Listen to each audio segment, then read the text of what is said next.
안녕하십니까? 저는 창조교육을 오랫동안 연구해온 사람입니다. 제가 연구한 창조교육을 신창조교육 또는 함창조교육이라고 합니다. 함창조함은 함께 더불어 협업이라는 뜻이고, 창조는 창조도전을 의미합니다. 함창도는 창조도전을 함께 더불어서 협업을 잘하자는 뜻입니다. 이러한 창조의 의미를 기술이라든가 시장, 가치, 수단, 이러한 의미보다 그리고 창의성이 강조되는 창조교육, 그리고 특정 1인, 사장이 될 특정 1인을 위한 듯한 창조교육이라는 그러한 고정관념을 벗어나서 부를 추구하는 누군가의 도전, 그리고 그 도전을 혼자서 하는 것이 아니라 여러 사람들이 함께 분여법을 한다.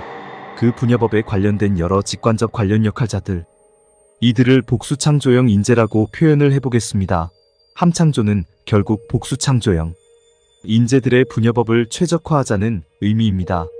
이러한 복수창조형 인재 여러 명들이라는 개개인들의 관점에서 지금 현재의 창조교육의 현실을 분석해보자면, 앞서 신이 창조가 아닌 인간들의 창조행위라는 것은 세상에 존재하는 80억 인류가 교환하는 세상의 모든 것, 즉 경제적 용어로 재화용역 유형이든 무형이든 이 모든 재화용역들을, 즉 제품이라 할 수 있는 것들을 한 글자로 품이라고 표현, 세상의 모든 품들의 시작이 곧 품이 시작이고 시품이라 표현하고 일 품창조로 표현, 그리고 품창조는 부를 추구하는 누군가의 도전, 그리고 그 도전은 혼자서 북치고 장북치고 꽹과리 치는 도전이 아니가 북치고 장구치고 꽹과리를 치는 여러 역할자들의 분여법에 의해서 수행, 결국 그 결과로 성공을 한다는 것은 시장교환력을 창조해내었다는 것입니다. 이렇게 창조된 시장교환 원심력이 창조되었을 때 진정한 성공을 했다고 말할 수 있을 것이다. 이제 어느 정도의 충분한 시장 원심력이 창조되었을 때 그 시장교환력을 유지하고 성장시키기 위해서 결국 기업 조직이 형성되는 것이다. 그러한 조직을 기업 조직이라고 할 수 있을 것입니다. 사업자 등록만 한다고 기업인 것은 아니다. 이런 기업 조직이 형성되면서 곧 일자리가 만들어지고 그 연장에 분배와 재분배가 창조되는 것입니다. 이렇게 인간들의 창조행위, 즉 품창조행위라는 용어의 의미를 해석하면 결국 세상에 존재하는 수억 가지의 원자품, 분자품, 고분자품들, 그 모두의 시작이 창조도전행위라는 하나의 의미로 일원화된다는 것입니다. 자, 이제 이러한 일원화된 창조도전이라는 관점에서 기존의 창조교육의 현실을 보자면, 창조라는 자본주의에서 가장 중요하면서도 그리고 너무 흔하게 사용되고 있고, 또 스타트 벤처 창업기술 창업 연구 R&D, 신제품 개발, 성장 동력 산학관념, 창발, 크리에이티브, 혁신성장 등 이렇게 많은 다양한 용어들로 제각각화되어 사용되고 있는데, 하지만 가만히 한번 생각해 보십시오. 전부 다 제가 앞서 이야기한 도전이지 않습니까?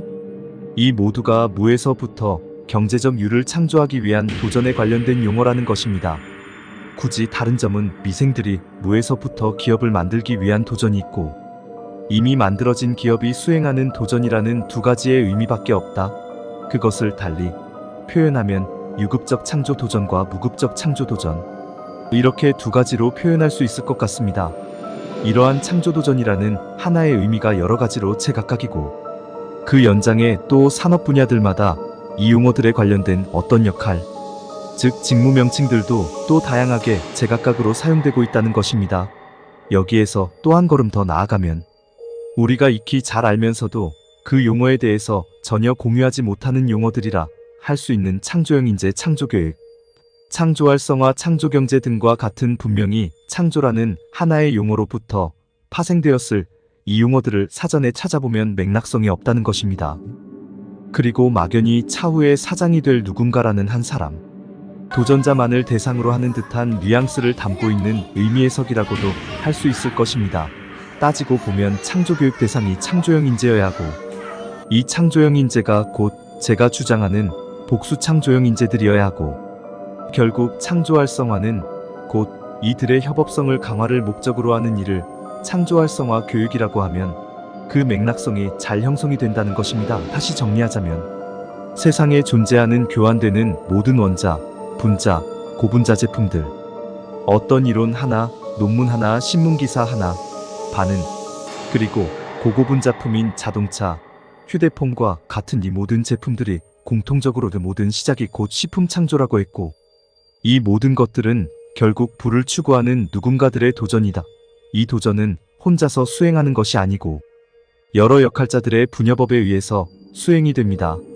그 분여법자들을 복수창조형 인재라고 했고, 이 복수창조형 인재들이 당장 도전 과제를 가지고 성공률을 높이는 교육이 아닌 그 전 단계에서 이들의 협업력 최적화를 목적으로 하는 교육을 바로 함창조 교육이라 하고자 합니다.